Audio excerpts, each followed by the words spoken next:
Vamos con la última intervención en esta primera sesión de este seminario en la Unión Europea, Geopolítica, Estrategia y Defensa tras el conflicto en Ucrania. Es el turno del profesor Miguel Ángel Benedicto. Él es doctor en Relaciones Internacionales por la Universidad Complutense de Madrid, licenciado en Derecho por la Universidad de Zaragoza, licenciado también en Ciencias de la Información y en Ciencias Políticas. Sus áreas de investigación son la Unión Europea, política exterior, seguridad y defensa y política de comunicación y la diplomacia pública. Es miembro del equipo de investigación del proyecto La Diplomacia Pública de las megaciudades iberoamericanas. Ha sido profesor de la Universidad Europea de Madrid, de la Pontificia de Comillas y como consultor ha trabajado para el Parlamento Europeo y la Comisión Europea en distintas etapas. Como periodista colabora con distintos medios. Ha sido jefe internacional de Telemadrid y es miembro del equipo fundador de La Razón. Colabora también como analista en La Noche 24 Horas en Televisión Española, en el Heraldo de Aragón, y por experiencia propia he de decir que siempre que le llama a un medio local de comunicación, pues la verdad es que también está dispuesto, cosa que hay que agradecer, sobre todo cuando se han tocado escenarios tan nacionales e internacionales. El título de su ponencia es La guerra de Ucrania como giro copernicano hacia la Europa geopolítica. Y está aquí también en calidad, no lo he dicho, de presidente de la Asociación Ideas y Debates. Miguel Ángel, cuando quieras. Bueno, en primer lugar, muchísimas gracias por invitarme una vez más aquí a esta Universidad de Castilla-La Mancha, a la profesora Guadamillas. Bueno, muchísimas gracias, muy agradecido a todos los compañeros profesores, como María y al decano que hasta el principio, y al Ministerio de Defensa. Bien, bueno, pues ya que soy el último, han contado muchas cosas, ¿no? Es decir, da miedo no repetirse en algo, ¿no? Sobre todo el general Dacova también ha entrado en algún tema, ¿no?, de la política de defensa europea, pero bueno, vamos a intentar no repetir nada o lo mínimo posible, ¿no? Bien, yo voy a hablar un poco de ese giro, ¿no?, que ha habido en la Unión Europea, ¿no?, desde la guerra de Ucrania hasta la actualidad, ¿no? ¿Cómo se ha reaccionado? Yo creo que la Unión Europea ha reaccionado de manera rápida. Hombre, yo no soy muy optimista, ¿no?, pero jolín, el profesor Garicano la verdad es que nos ha dibujado un panorama bastante negativo, ¿no? Yo creo que sí que se han hecho avances. Ha habido avances en seguridad y defensa, igual que ha señalado él, los avances en política económica, que los ha habido también. Son lentos, pero ha habido, ¿no? No tenemos una unión fiscal, pero los ha habido. Pues en seguridad y defensa igual, ¿no? Es decir, no estamos ahora igual que hace 8 o 10 años, en absoluto, ¿no? Yo creo que desde el año 2015 ha habido un salto cualitativo que ahora la guerra de Ucrania, pues ha hecho que ese salto vaya todavía más allá. ¿Que no tenemos un ejército europeo? Obviamente no. ¿Que no lo vamos a tener en mucho tiempo y que igual no lo vemos? Probablemente no, pero eso no quiere decir que no haya habido un giro. A lo mejor no de 360 grados, a lo mejor no copernicano, pero bueno, si pudiéramos, de 180 grados yo creo que sí que ha habido realmente, ¿no?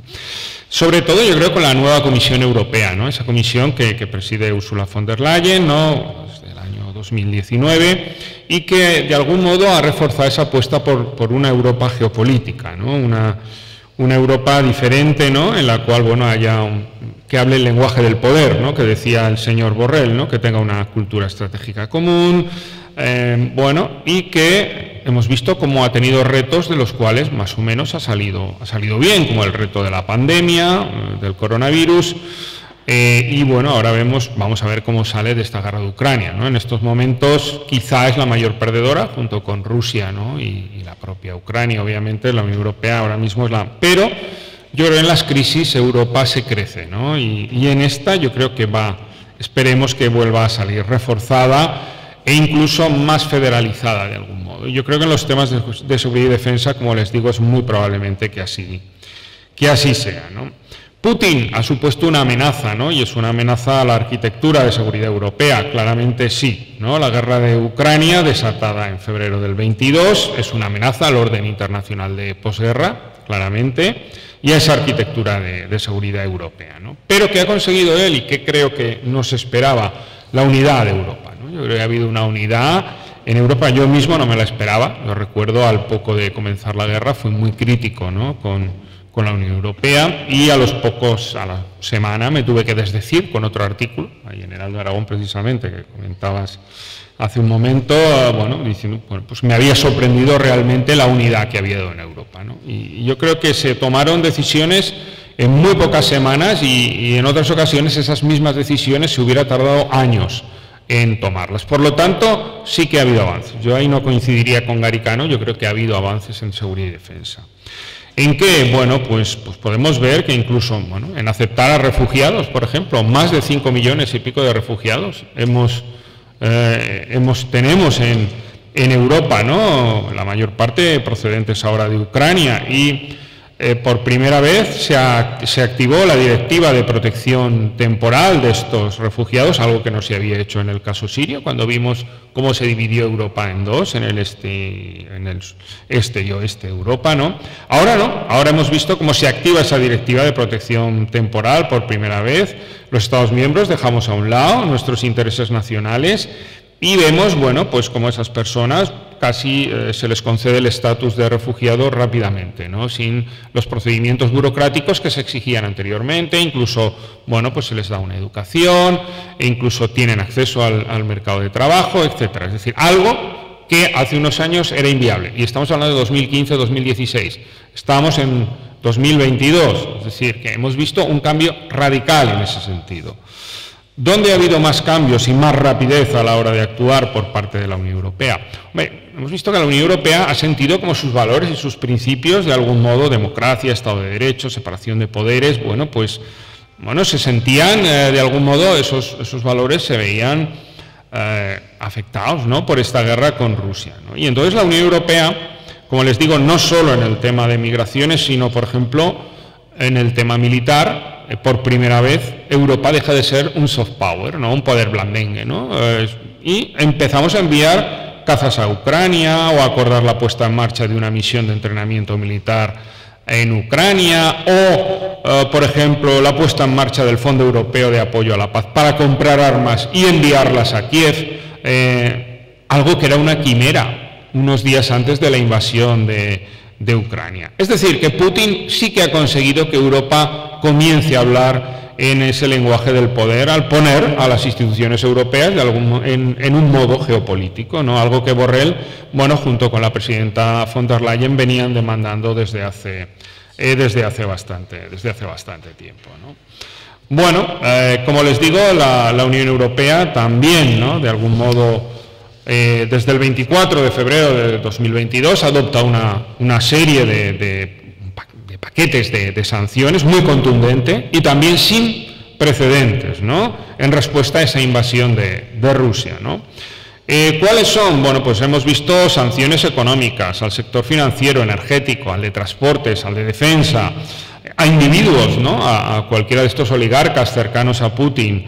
Hemos visto, sanciones también a medios de comunicación. Recuerden cómo, yo ahí no estoy de acuerdo, pero esa prohibición de emitir de Russia Today u otras cadenas pro-Putin, ¿no?, o agencias de prensa pro-Putin en Europa, agencias como Sputnik, ¿no?, para evitar problemas de desinformación. Yo les digo, yo no soy partidario, pero hemos visto ese tipo de sanciones se han aplicado de manera ultra rápida desde mi punto de vista, ¿no? Hemos visto también cómo se excluía a Rusia del sistema de pagos internacionales SWIFT, cómo se prohibía la importación de petróleo, de carbón, cómo se cerraba el espacio aéreo a los aviones rusos, o cómo también, estamos viendo ahora los problemas que tienen algunas personas, de nacionalidad rusa con sus visados, ¿no?, algo en lo que yo también estoy en contra, ¿no? Yo creo que no podemos poner en marcha una cultura de la cancelación, con estudiantes rusos, con artistas rusos, con deportistas rusos. Creo que es un error también desde mi punto de vista. Pero son este tipo de sanciones, las hemos visto cómo se han aplicado de manera, como les decía, ultra rápida. Es decir, esto no se había visto nunca en lo que es la política exterior de seguridad y defensa de la Unión Europea, ¿no? Hemos visto posturas como las del gobierno alemán. El general Dacova se refería a ellas, ¿no?, como se ha enviado por primera vez a Alemania, ha enviado armas y misiles a una zona de guerra para defender a Ucrania del ejército ruso. Hemos visto cómo Scholz, el canciller alemán, anunció, ¿no?, una partida de 100.000 millones de euros para mejorar su ejército, ¿no?, y un incremento del 2% del PIB del gasto de defensa. E incluso, bueno, Alemania ha hecho sacrificios económicos, ¿no?, como ha mostrado al suspender el gasoducto Nord Stream 2, y bueno, y ahora hemos visto pues cómo está sufriendo, ¿no?, esas consecuencias económicas, bueno, de esos errores que cometió Merkel en su momento, cuando también renunció a la energía nuclear en un momento dado, ¿no?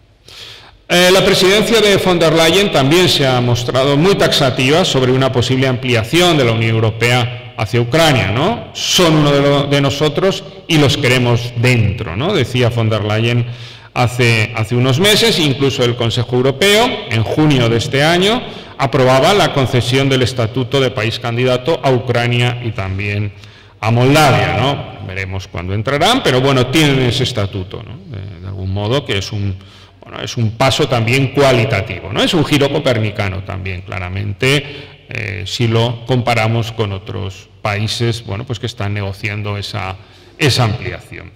Y luego tenemos, también se ha puesto en marcha una hoja de ruta para los próximos 10 años en temas de seguridad y defensa, la llamada brújula estratégica, ¿no? En 2020 el Consejo Europeo decidió elaborar una especie de libro blanco de la defensa. Es una hoja de ruta, ¿no?, de hacia dónde queremos ir, cuánto queremos invertir, qué capacidades queremos tener y dónde queremos intervenir, ¿no? Bueno, pues estuvo 2 años, ¿no?, preguntando en Europa a los distintos Estados miembros, a think tanks, gobiernos, etcétera. Y bueno, por fin, el 21 de marzo de 2022, es decir, justo muy poquito después de la invasión rusa de Ucrania, el Consejo de la Unión Europea aprueba esa brújula estratégica que establece unos objetivos claros para medir el grado de avance en materia de seguridad y de defensa, ¿no? Durante los 2 años que duró ese proceso de consultas, que les decía, se habló mucho de una palabra que hoy ha salido aquí: autonomía estratégica de la Unión Europea, ¿no? ¿Qué es esto de la Unión Europea, de autonomía estratégica? Bueno, al final es tener un poco de independencia, ¿no?, de algún modo, independencia digital, independencia en seguridad y defensa, independencia tecnológica, independencia energética. Eso sería la autonomía estratégica. En este caso la aplicaríamos a lo que es la seguridad y la defensa, ¿no?, en Europa, ¿no? Un concepto, bueno, pues que centró, como les decía, muchas de estas conversaciones sobre defensa, pero que en este documento tan importante, que es la brújula estratégica, no se habla de autonomía estratégica. Quizá para no aumentar la división, ¿no?, entre los que siempre han sido más atlantistas, más pro-OTAN, y entre los que siempre han apostado más por una Europa de la defensa, ¿no? De algún modo, bueno, esa tensión sigue latente, de algún modo, y la Unión Europea, bueno, pues no quiere definir o no quiere ponerla sobre el papel, ¿no?, esa autonomía estratégica, ¿no? Y bueno, vemos cómo ahora es la OTAN, con esta guerra de Ucrania, la que lleva el protagonismo militar, claramente, ¿no? Es la OTAN la que, bueno, la hemos visto incluso en esta brújula estratégica. Hemos visto que la Alianza Atlántica es citada 28 veces, ¿de acuerdo? Es decir, que cuando hablamos de autonomía estratégica es muy curioso, ¿no? Pensamos en independencia, pero siempre se habla de complementariedad con la OTAN. Aquí nunca se renuncia a la OTAN. Y es que al final, el general Dacova lo decía, sin la OTAN Europa no tiene una defensa, ¿no? Incluso la defensa territorial de Europa es la OTAN, realmente. No tenemos otra manera de defensa, lo dejamos allí. En los años 50 ya les dijimos que, bueno, pues que se tenían que hacer cargo de nuestra defensa, ¿no? Bueno, entonces es difícil, ¿no?, el hablar de una autonomía estratégica sin tener a la OTAN con nosotros, ¿no?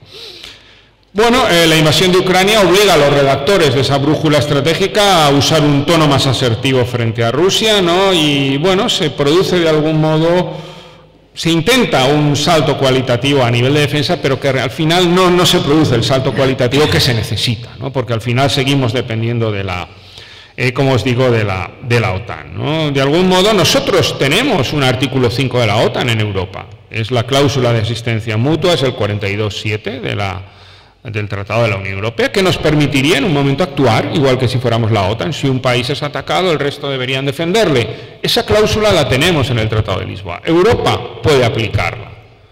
Pero ¿qué pasa? Bueno, pues vemos cómo yo creo que de algún modo renunciamos un poco, entre comillas, a eso, porque si Suecia y Finlandia confiaran en la Unión Europea, no haría falta que entraran en la OTAN, ¿no? Es decir, pero se encuentran más seguros con el artículo 5 de la OTAN que con el 42.7 del Tratado de Lisboa. Es decir, se sienten más seguros con la defensa de la OTAN que con la Europa de la defensa, que realmente, bueno, pues no existe como tal, ¿no? Sino que, como les digo, es complementaria con la OTAN o depende de la OTAN, aunque intente ser cada vez menos complementaria, ¿no?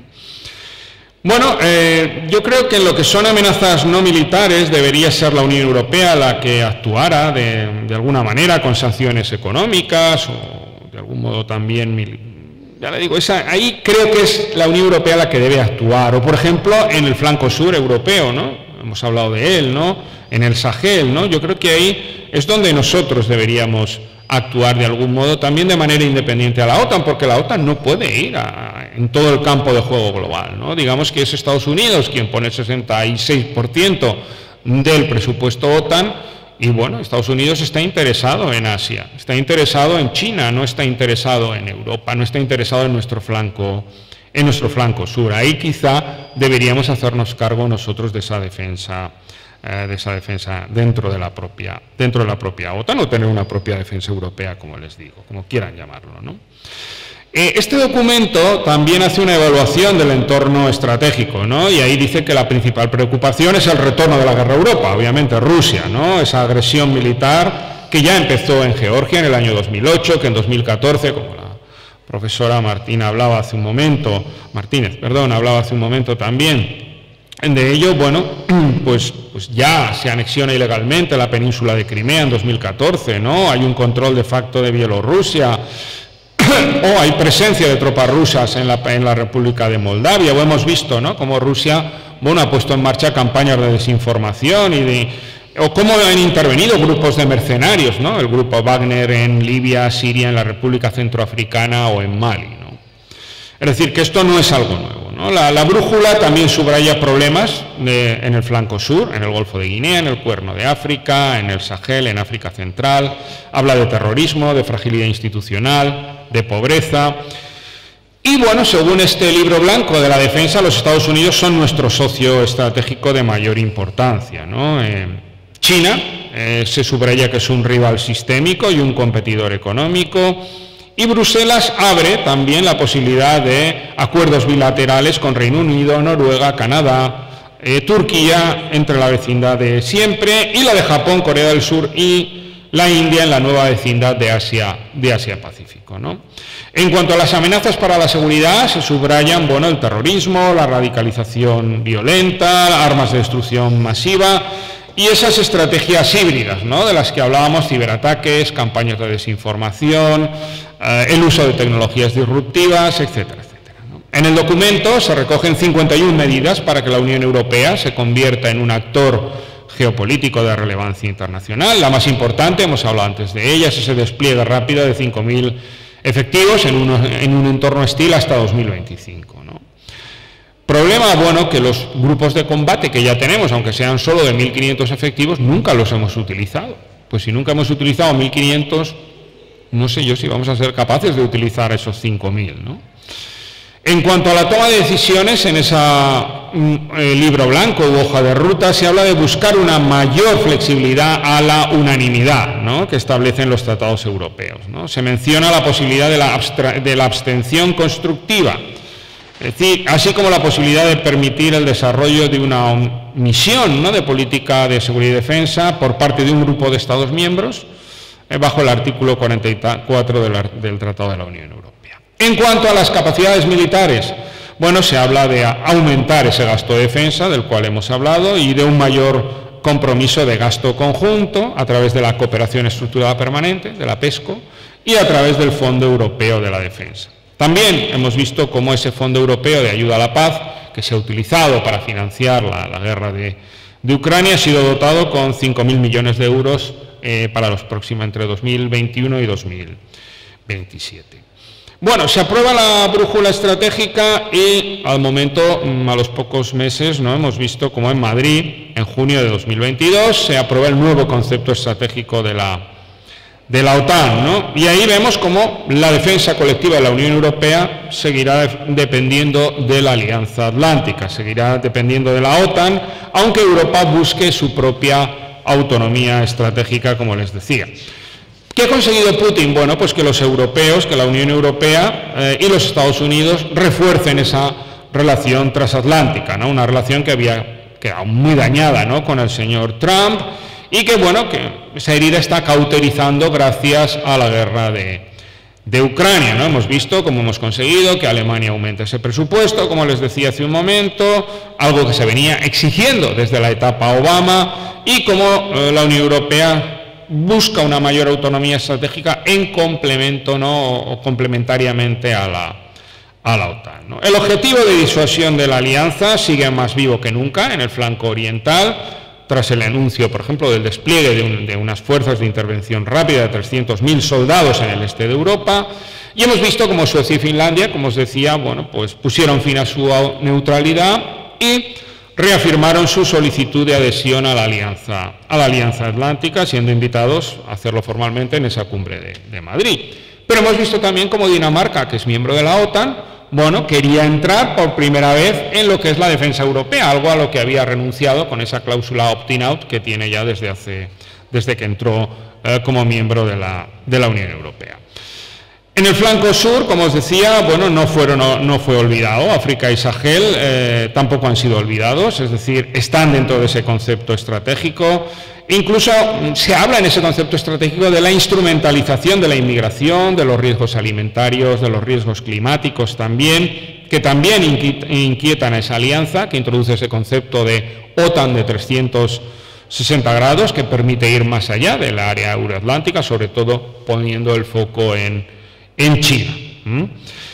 Bueno, Europa, de algún modo, yo creo que debería hacerse cargo de los problemas de su vecindad. Como os decía, pues es difícil que Washington pueda actuar en más de un escenario a la vez, ¿no? Y ser complementaria también la Unión Europea y no dependiente de la OTAN como hasta ahora en temas de defensa. Yo creo que tenemos que ser capaces en nuestra vecindad de ser autónomos. Y es que nos puede pasar que Estados Unidos tenga más de un escenario, no sea capaz de ir a más de un escenario, o que no le interese, o que venga un nuevo Donald Trump. Tened en cuenta que hay unas elecciones de segundo término, ahora en noviembre, donde, bueno, en el Congreso pueden salir de nuevo el Partido Republicano y a lo mejor le interesa ayudar menos a Ucrania al Partido Republicano, o los pro-Trump no son tan partidarios de ayudar a Rusia. Y el marrón se lo tiene que comer de algún modo la Unión Europea, que es la gran perdedora de este conflicto. Bueno, para ir concluyendo, deciros que desde mi punto de vista en los últimos años ha habido grandes avances en esa política de seguridad y defensa en Europa. Los líderes de la Unión Europea hablan de esa Europa geopolítica, pero todavía hay mucho camino que recorrer desde mi punto de vista.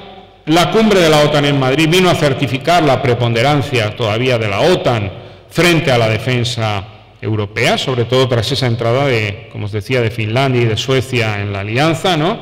Y yo creo que se menosprecia de algún modo la cláusula de asistencia mutua, que permitiría prestar ayuda y asistencia en cualquier Estado miembro que fuera objeto de una agresión armada en su territorio, pero está claro que a estos dos países nórdicos les da más confianza el artículo 5 de la OTAN, del Tratado de Washington, que ser socios de la Unión Europea y de esa Europa de la defensa. La realidad es que Europa no está preparada para conflictos de alta intensidad ni para la intervención directa frente a Rusia. En cambio, la OTAN sí que hemos visto cómo puede hacer frente a una agresión de Moscú con estructuras de mando y control. De ahí que haya tomado el protagonismo para disuadir a Putin con ese anuncio de despliegue de 300.000 efectivos en el frente oriental, como les decía hace un momento, ¿no? En la cumbre de la OTAN de Madrid, Europa se comprometió a pagar más en defensa con ese incremento del presupuesto hasta el 2% del PIB de los países que pertenecen a la alianza. Vamos a ver qué sucede con el aumento de la inflación que estamos viendo, con la subida de tipos por parte del Banco Central, con la recesión económica que ya tenemos en ciernes. Vamos a ver, ¿no? Y la Unión Europea entiende que es en el flanco sur donde debe aumentar su contribución en defensa, donde debe ser más autónoma también dentro de la OTAN, para poder defender sus áreas de vecindad en el futuro de manera independiente. Como os digo, ya cuenta con esos grupos de combate de 1.500 efectivos que nunca se han utilizado, ¿de acuerdo? Desde 2007 se podrían haber utilizado y nunca se ha hecho. Y de ahí que pueda aparecer una quimera, ¿no? La puesta en marcha de una fuerza de 5.000 combatientes que el alto representante Josep Borrell quiere tener para 2025, como se indica en la brújula estratégica, ¿no? El lazo transatlántico está vivo, ¿no? Pero ya vimos con Trump cómo puede quebrarse en cualquier momento, ¿no? Europa para Washington es un teatro secundario en estos momentos. El teatro principal es Asia, claramente, para ellos. Y bueno, vamos a ver qué sucede, ¿no? En Europa el eje franco-alemán podría flaquear con un Macron débil en Francia. Vamos a ver qué sucede con Scholz a partir del invierno, con el problema energético, si no cae, si no hay protestas en Alemania en la calle, que probablemente las habrá. Hemos visto en Italia con la señora Meloni, bueno, hay algunos de sus socios, como el señor Berlusconi, bueno, pues que siempre han sido muy cercanos a Putin. La propia Meloni en algún momento dado también, ahora no, durante la campaña electoral dijo que quería mantener la alianza transatlántica. Yo creo que no se va a mover de ahí, porque si no dejará de recibir fondos europeos y no le interesa no percibir el Next Generation European Union del que nos hablaba el eurodiputado hace un rato, ¿no? En Suecia también la ultraderecha, veremos qué pasa. Es decir, que hay problemas dentro de la Unión Europea en ese sentido también, ¿no? Para no depender de esos Estados Unidos hay que esforzarse por perseguir esa Europa de la defensa. No significa, como les decía, una independencia de la OTAN, sino poder intervenir para defender nuestros propios intereses en nuestras áreas de interés y con nuestros propios medios, ¿no? Para ello sería óptimo cambiar esa regla de la unanimidad, es decir, que los 27 tuvieran que dar el voto para cualquier paso que hay que dar en seguridad y defensa. Cambiar la unanimidad por la mayoría cualificada sería algo interesante, y esto es algo a lo que ya ha apuntado el Parlamento Europeo en algún momento dado, en su propuesta, ¿no? En alguna propuesta que ha hecho de resolución para revisar los tratados, o el propio canciller Scholz en el discurso de Praga que hizo hace pocos meses, ¿no? La guerra de Ucrania y la brújula estratégica son la excusa. La guerra de Ucrania, la excusa, y la brújula estratégica, la herramienta perfecta para que los avances en seguridad y defensa se hagan realidad de manera coordinada y con voluntad política de los 27 Estados miembros. Muchas gracias.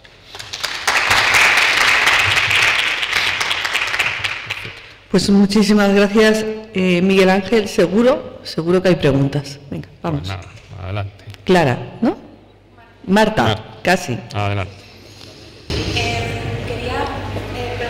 Porque yo creo que, o tengo la sensación que a veces nos dejamos arrastrar, Europa se deja arrastrar demasiado por los intereses tanto políticos como económicos de Estados Unidos, y me refiero en este caso como ha comentado, a tachar o a colocar a China como copiarnos, ¿no? De China es nuestro principal enemigo, ¿no? Bueno, para Europa, rival sistémico es la palabra que utilizamos. Hemos sido muy naifs con ellos, es mi punto. Pero yo creo que quizás, no sé si, entiendo, yo creo que hay que hacer la diferencia, ¿no? Entre un rival económico contra el que competir a un enemigo que combatir. Yo creo que Estados Unidos va más por ese enfoque.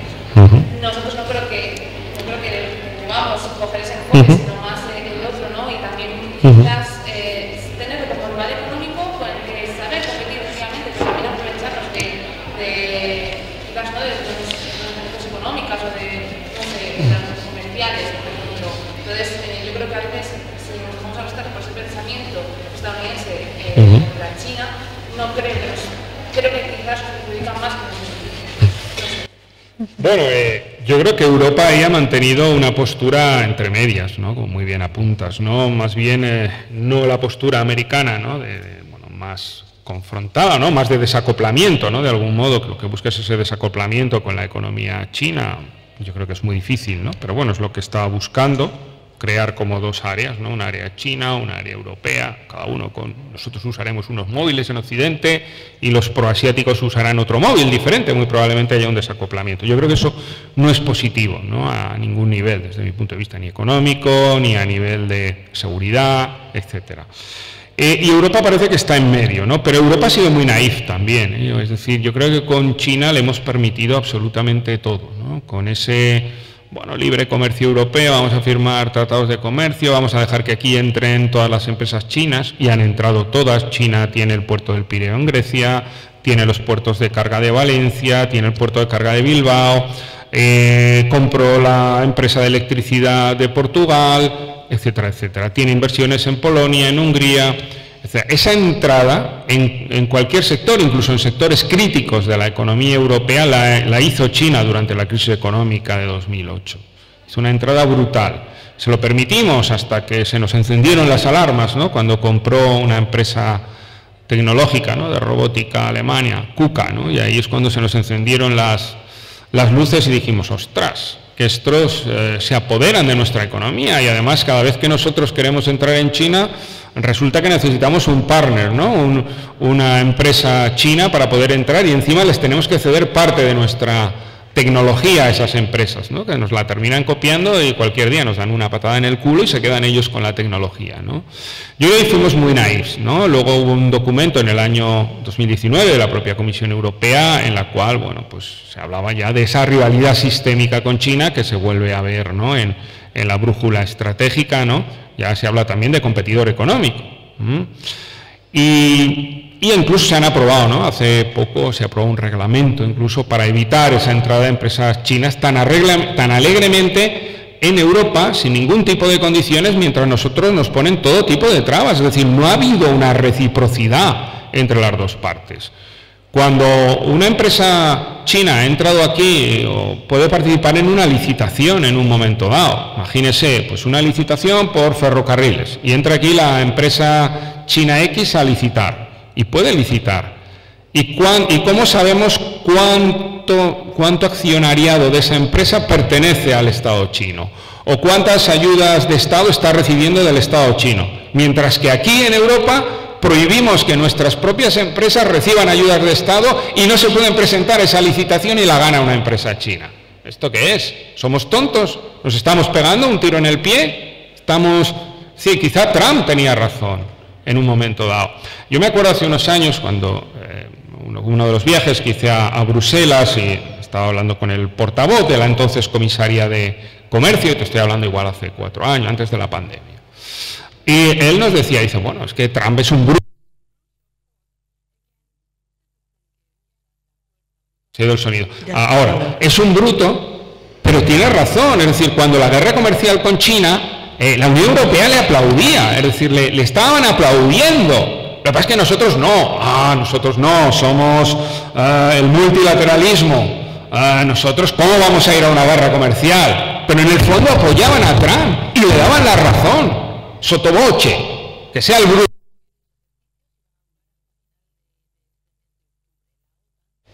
Venga, hombre. Y ahora no, ahora hemos cambiado, ¿no? Nos hemos dado cuenta que China no es lo que era, ¿no? No vamos a la confrontación, obviamente, como Estados Unidos, pero no podemos ser tan tontos como éramos antes del año 2019, porque así nos ha lucido el pelo. ¿Más preguntas? Yo tengo aquí unas cuantas. Pues venga. Muchas. El ejército europeo, la verdad es que el general nos lo ha dejado bastante claro, ¿no? Intentar generar una fuerza europea con 5.000 efectivos cuando es lo que manda un general, pues sí, es un poquito... Bueno, no es eso, es decir, efectivos tendríamos, es decir, si se unieran todos los ejércitos europeos, bueno, podrían ser un gran ejército, ¿no? No hay más que ver las cifras, lo que pasa es que no hay voluntad política, ¿no? Es decir, yo creo que cada Estado, tú dile a Macron que... La France, la grandeur, la France, muy europeísta, muy tal, sí, mucho documento, mucho discurso bonito y bello, pero luego la France por encima de todo. Es decir, luego mi egoísmo nacional es el que impera.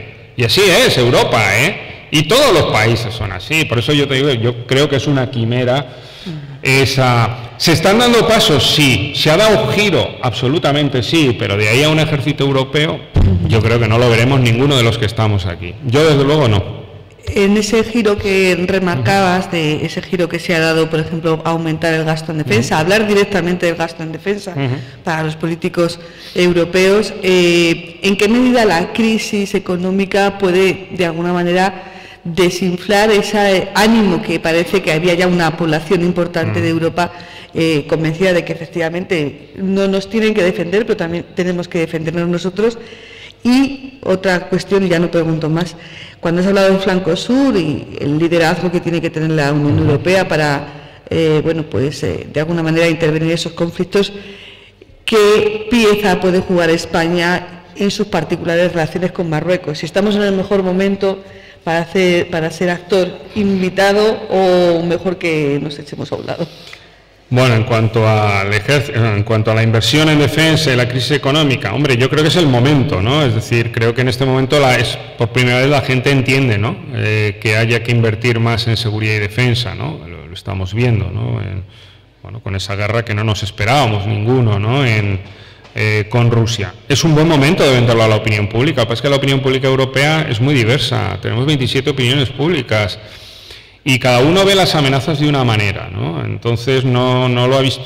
Fíjate, Alemania yo creo que ha dado un salto muy importante, ¿no? Que no había dado nunca, ¿no? Su opinión pública era muy reacia, igual que la española, ¿eh? Siempre, sí, ¿queréis una defensa europea? 70% sí en los eurobarómetros, en las encuestas, ¿no? En la Unión Europea. Pero luego a la hora de la verdad nadie quiere, no se lleva al Parlamento, no se discute de estos temas. Ahora sí. Bueno, ahora hemos visto, ¿no? El Partido Socialista, Podemos, hemos visto que tiene otra visión, ¿no? Y yo creo que eso es interesante, que haya un debate, ¿no? Sobre los temas de seguridad y defensa que antes nunca teníamos sobre la mesa. Ahora sí, por primera vez, lo cual me parece muy positivo. ¿Que puede influir la crisis económica? Pues sí, hombre, se puede utilizar el argumento muy fácilmente, ¿no? Hombre, en un momento en el que, bueno, tenemos para calentarnos, no tenemos para electricidad y tal, pues bueno, un partido como Podemos puede utilizarlo torticeramente, ¿no? Fijaros, sí que hay dinero para armas, para defendernos y tal, pero no hay dinero para tal. Es decir, estos discursos maniqueos que siempre se utilizan, bueno, pero también hay que decir, oiga, que los Estados Unidos nos han estado financiando durante muchos años, nos lo están cobrando ahora.